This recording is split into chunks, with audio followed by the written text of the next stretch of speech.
আজকে আমি রান্না করব মাছের ডিম দিয়ে আর আলু দিয়ে মাছের ডিমের রসা। তার জন্য মাছের ডিমের মধ্যে কুচি কুচি করে পেঁয়াজ, রসুন, লঙ্কা কুচি করে দিয়ে রেখেছি আর নুন, হলুদ আর 1 চামচি বেসন দিয়ে ভালো করে ডিমটা ফাটিয়ে রেখেছি। আর এতে মশলা দেব, একটা টমেটো কুচি করে রেখেছি, পেঁয়াজ আর আদা রসুনের পেস্ট করে রেখেছি, আর এদিকে 1/2 চামচি ধনের গুঁড়ো, 1/2 চামচি জিরের গুঁড়ো, 1/2 চামচি লঙ্কার গুঁড়ো ও 1 চামচি হলুদের গুঁড়ো, 1/2 চামচি কাশ্মীরি লঙ্কার গুঁড়ো ও পরিমাণ মতো নুন। আর নিয়ে নিয়েছি 3 টুকরো আলু। এবারটা গরম হলে ডিমের বড়াগুলো করব।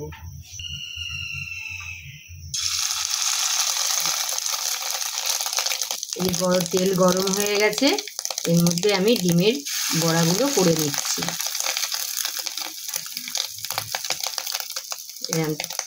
ছোটো ছোটো করে ডিমের বড়া করছি।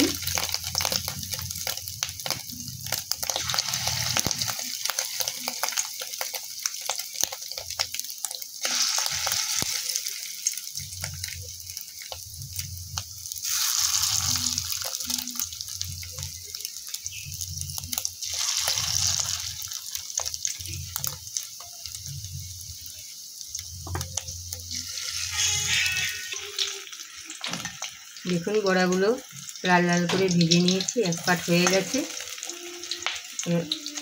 উল্টে দিচ্ছি। আঁচটা একটু কমিয়ে রেখেছি, তাহলে ভেতরটা ভালো করে ভাজা হয়।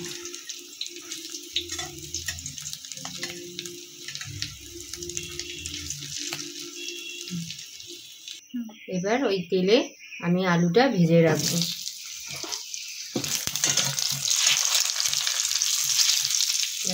হলুদ দিই,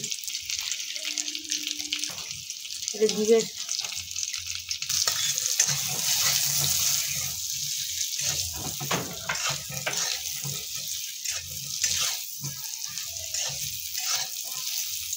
তেলের মধ্যে একটু জিরে ফোড়ন দিলাম, টমেটো কুচিগুলো দিয়ে দিলাম, মশলাগুলো সব দিয়ে দিলাম।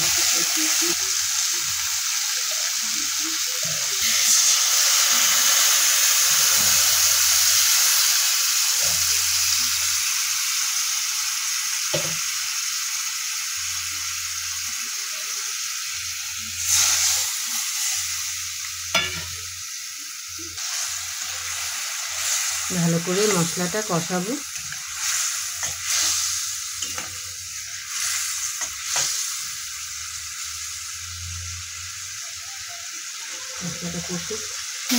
মশলাটা কষানো হয়ে গেছে, এর মধ্যে আমি আলু দিলাম, দিয়ে আরেকটু নেড়ে চেড়ে জল দিয়ে দেবো।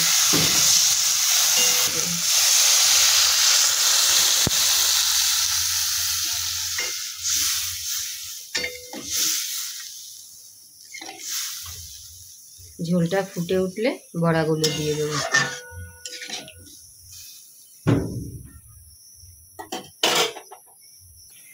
এবার বড়াগুলো দিয়ে দিলাম, ঝোলটা ফুটে উঠেছে, বড়াগুলো দিয়ে আমি ঢেকে দেবো।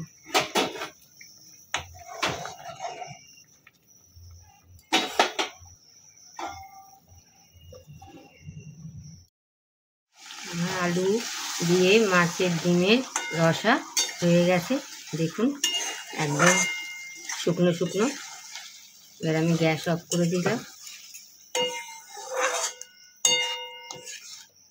এই যে আমার মাছের ডিমের রসা, খুব হালকাভাবেই করেছি, গরমের জন্য সবাই খেতে পারবেন। এই গরমে সবার খুব ভালো লাগবে খেতে।